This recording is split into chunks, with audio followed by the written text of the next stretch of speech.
जनाब, तो बात हो रही थी आपकी कॉलेज लाइफ की, और कॉलेज में आप आए बीएससी में, तो लगता वही है कि डॉक्टर बनने का, इंजीनियर बनने का, फौजी बनने का ख्वाब बिगड़ बैठा गया है। बीएससी करने का मकसद वाकई ऐसे ही है कि चूंकि हमारी इंटर में पोजीशन नहीं आई थी, और मुझे तो खैर डॉक्टर इंजीनियर बनने का शौक भी नहीं था, अलबत्ता फौज में जाने का जरूर शौक था, और मैंने 2 अटेम्प्ट भी की। एक जीडीपी पायलट के लिए मैंने अप्लाई किया, एक दफा उससे पहले मैंने पाकिस्तान नेवी में अप्लाई किया, लेकिन चूंकि लिस्ट वहां से नहीं लिखा हुआ था, लिहाजा मेरा वो सिलेक्शन नहीं हुआ। बड़े भाई का अलबत्ता आर्मी में सिलेक्शन हो गया था, तो आर्मी में मैंने नहीं अप्लाई किया। जीडीपी में खासे लोग आई टेस्ट से रहते थे नहीं, जीडीपी मैंने सब क्लियर कर लिया था, लेकिन जो फाइनल सिलेक्शन होता है आईसीएसबी का, वहां पे मैं रह गया था और मुझे नहीं सिलेक्ट किया। किस्मत जो अल्लाह ताला जो लिख देता है वो बेहतर होता है। तो बड़े भाई ने आर्मी में अप्लाई किया था, माशाल्लाह वो पहली अटेम्प्ट में आईसीएसबी उन्होंने क्लियर कर लिया और चले गए थे वो आर्मी में। लेकिन ये कि मैंने फिर आपकी फैमिली पहले वो थे जो रेगुलर आर्मी में कमीशन ऑफिसर तो गए? बिल्कुल, बड़े भाई पहले अफसर थे। मतलब ये नहीं कह सकते हम कि भाई वो जो खानदानी जी के फौजी थे उन्हीं के फौजी नहीं, बिल्कुल ये मेरे बड़े भाई का अपना शौक और वालिद की ख्वाहिश भी थी। जब बड़े भाई ने अप्लाई किया तो इनकरेज किया उन्होंने कि जरूर करो, और बड़ा मतलब शानदार मुस्तकबिल आपको मिल रहा है, और आपका प्रोफेशन भी है, आपका पेशेंट भी है, और आपकी माशी हालत भी बेहतर होगी। तो इस लिहाज से भाई ने किया, माशाल्लाह अब दूसरी जनरेशन, उनका बेटा भी पाकिस्तान आर्मी में ही है, कर्नल है। तो अब ये कह सकते हैं कि जी 2 जनरेशन पाकिस्तान फौज में है। तो बड़े भाई पहले फौज में अफसर थे। तो उसके बाद फिर जब बीएससी हो गया, मैंने आपसे अर्ज किया कि हम वालिद साहब ने कहा कि भाई या तो लॉ कर लो, या फिर एमएससी अगर करना है, तो हमने फिर लॉ को चूज किया, और एसएम लॉ कॉलेज में हमारा एडमिशन हो गया। शाम की क्लासेस होती थी, दिन में हम लॉ पढ़ते थे, अपने घर में पढ़ते थे या घर में रहते थे, और 2 साल का लॉ होता था उस जमाने में, और 2 साल का अल्लाह का शुक्र है कि हमने सेकंड डिवीजन में एलएलबी किया। और उसके बाद अब बात ये थी कि एलएलबी तो हो गया, अब क्या किया जाए। किस सन में एलएलबी किया? मैंने 1975 में जी। और फिर उसके बाद अब ये था कि लॉ कर लिया, अब लॉ करने के बाद अब प्रैक्टिस की जाए या फिर नौकरी की तलाश की जाए।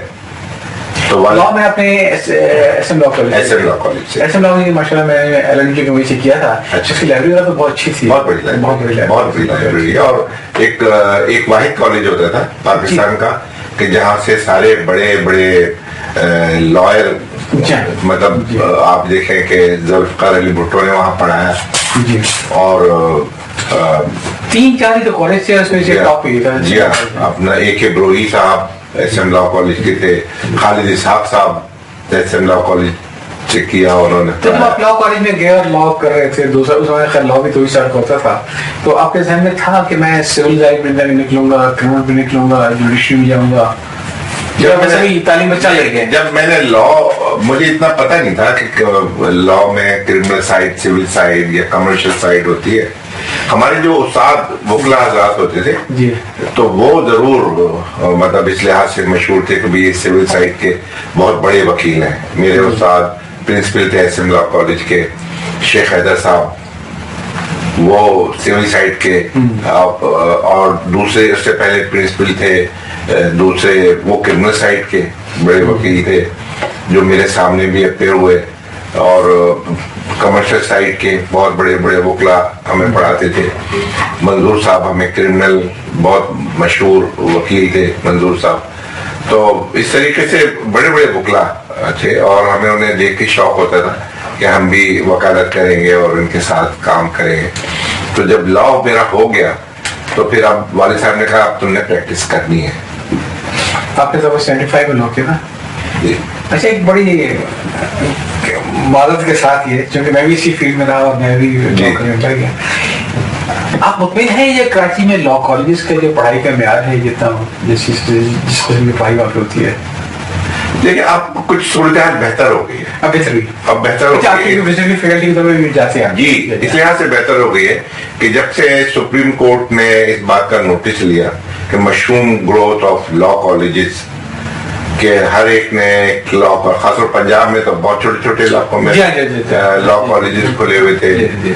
सिंध में भी लोगों ने इसी तरीके से के वो कहते थे इलेक्शन से एक बहुत बड़ी लाइब्रेरी चाहिए थी, लॉ कॉलेज खोलने के लिए। बिल्कुल। एक गली इधर खोली तो अब जितने लोग बेचारे, और उसमें उनका कसूर नहीं, अपना मुस्तकबिल बनाने के लिए लोग आते थे, लेबर क्लास और बिल्कुल लोअर क्लास के लोग आते थे, अपने दिन में नौकरियां करते थे, शाम को लॉ कर लेते थे। एक लॉ में वो एक मशहूर था झा वाला सीरीज।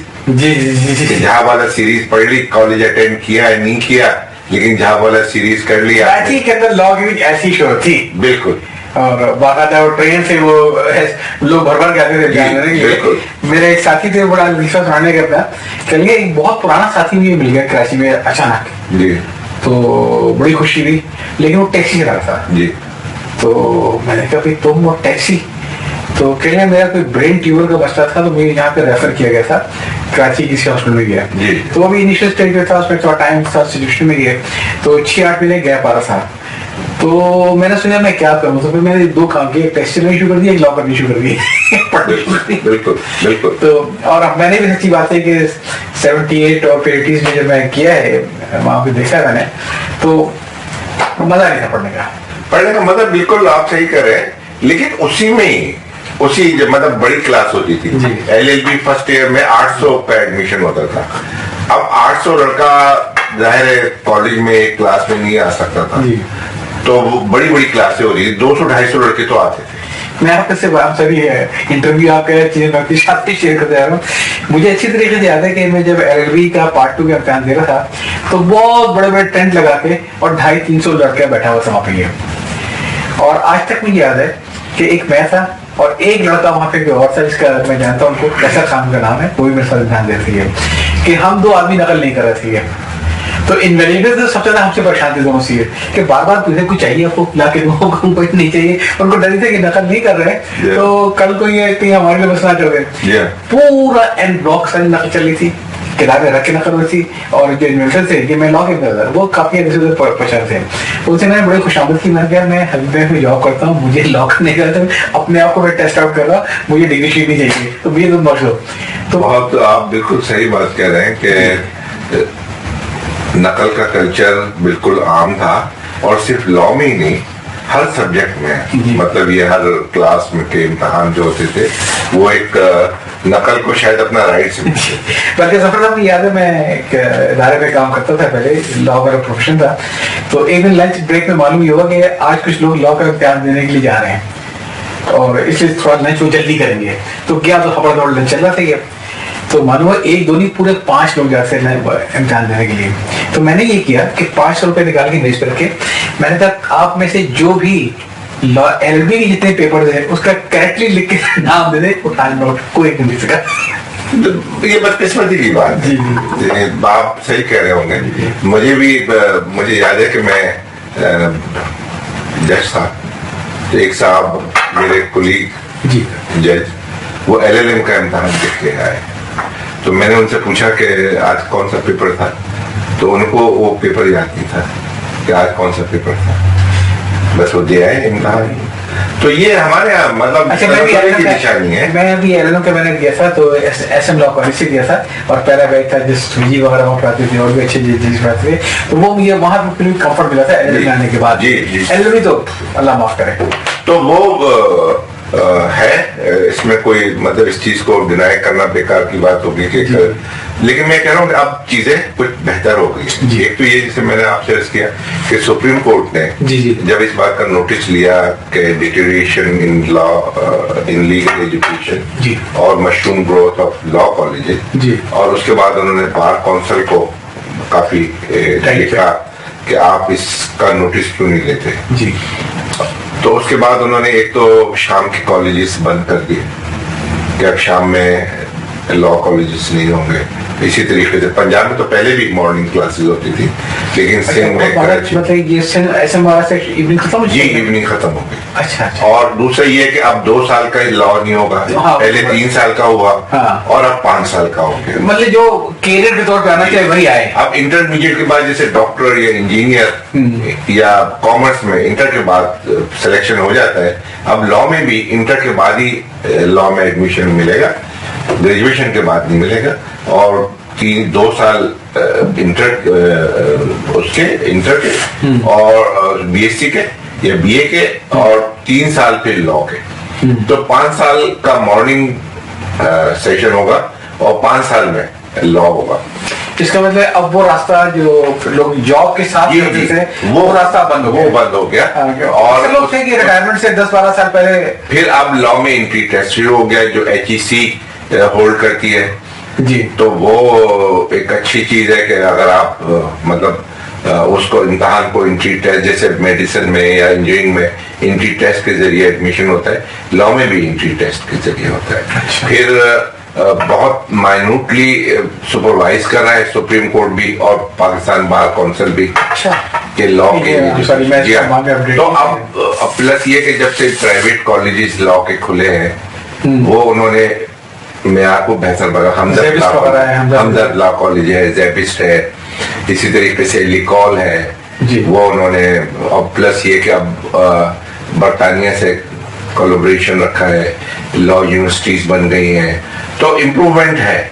अच्छा क्वालिटी में, हाँ क्वालिटी में इम्प्रूवमेंट आया है।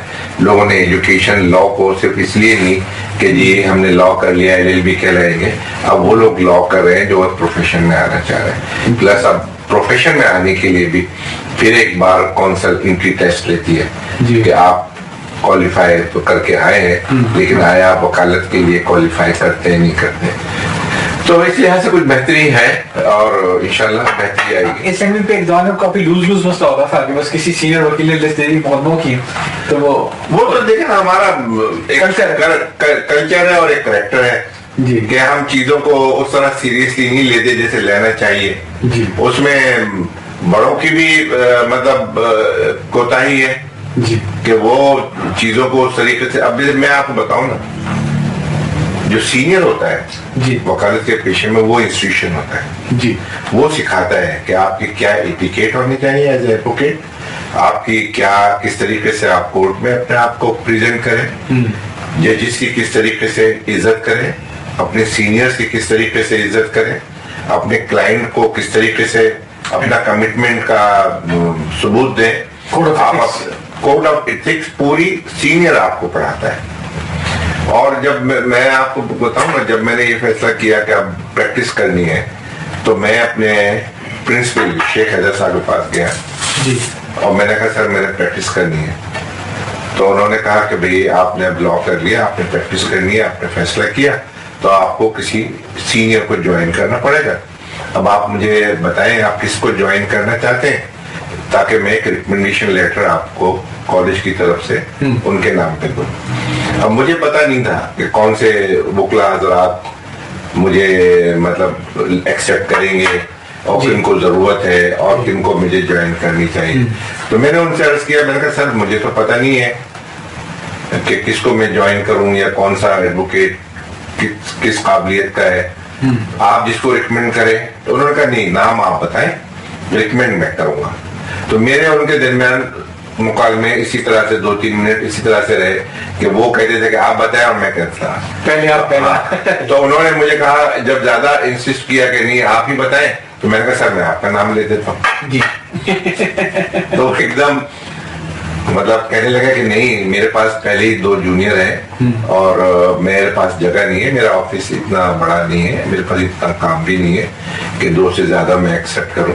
तो मैंने कहा सर मैं आपसे कोई रेम्यूनरेशन तो नहीं लूंगा, मैं तो सीखूंगा और आपकी जो भी कुछ होगा असिस्ट करूंगा, आपसे सीख के जो कुछ भी मुमकिन होगा मैं उसको प्रैक्टिकली करूंगा। तो बड़ी मुश्किल से जब उन्होंने मुझसे पूछा, मेरा इंटरव्यू लिया, मेरे वालिद के बारे में पूछा और उनको यकीन हो गया कि मैं शरीफ खानदान का शरीफ लड़का हूँ और मैं इस प्रोफेशन में आना चाहता हूँ, तो उन्होंने फिर हाँ की। उन्होंने कहा अच्छा तुम सुबह मेरे ऑफिस आ जाओ और फिर मैं तुम्हारी रिकमेंडेशन वाला तुम ज्वाइन कर लो। तो जब मैं गया उनके पास सुबह, तो उन्होंने कहा कि तुम क्यों करना चाह रहे हो वकालत। तो मैंने कहा वकालत एक बाइज्जत पेशा है और मैं उस पेशे को ज्वाइन करना चाहता हूँ, मेरे वालिद की भी ख्वाहिश है। तो उन्होंने कहा देखो, जिस तरीके से दुनिया में सैकड़ों हजारों परिंदे हैं, लेकिन औकाब का एक नाम है। क्या बात है। इसी तरीके से सैकड़ों वकील हैं, हजारों वकील हैं, जी जी जी, लेकिन कुछ वकीलों का अपना नाम होता है। तो अगर तुम अपने करेक्टर के अंदर वो औकाब वाली कैफियत पैदा करना चाहते हो कि मुख्तलिफ हो लोगों से, तो तुम इस प्रोफेशन को ज्वाइन करो, वरना प्रोफेशन को कोई जरूरत नहीं है, पहले ही भरमा है। उसके लिए तुम्हें डिसिप्लिन होना पड़ेगा, तुम्हें सीखना पड़ेगा, अपना खून रेजी करनी पड़ेगी, तो सारा कुछ आपको इसमें इन्वॉल्व होना पड़ेगा। तो उन्होंने फिर मुझे एक्सेप्ट कर लिया, मैंने भी उनको कहा। फिर मैंने जो है सुबह उनके साथ में कोर्ट जाता था और एक डायरी मैंने बना ली, डायरी में उनके केसेस होते थे। लेकिन मैंने अपना फिर उन्होंने अपने एक जूनियर को उन्होंने कहा मैं तो ज्यादातर हाई कोर्ट में होता हूँ, हाई कोर्ट में तुम सीखोगे नहीं, तुम सिटी कोर्ट में, डिस्ट्रिक्ट कोर्ट में सीखोगे। तो मैं अपने जो मेरे दूसरे साथी हैं, मैं उनको आपके साथ तारुफ करा देता हूँ, आप उनके साथ रहें। तो अजीज साहब होते थे, अब्दुल अजीज खान, हैदराबाद दक्कन के। शेख हैदर साहब भी हैदराबाद दक्कन से बड़े माशाल्लाह नामी ग्रामी फैमिली के वो थे, और अब्दुल अजीज साहब भी उनके असिस्टेंट थे, वो भी हैदराबाद दक्कन के थे। उन्होंने फिर मुझे अपने साथ रखा। तो हम फाइलें होते थे, उनके साथ होते थे, देखते थे कोर्ट में किस तरीके से अपेयर होना है, जज के सामने कैसे बो करना है, किस तरीके से आदाब के साथ बात करनी है, आहिस्ता बात करनी है, सीनियर से किस तरीके से इज्जत करनी है, सीनियर के सामने जोर से नहीं बोलना, अपनी ज्यादा बातें नहीं करनी, अपनी काबिलियत जाहिर नहीं करनी, ये सारी चीजें वो हम उनसे सीखते थे।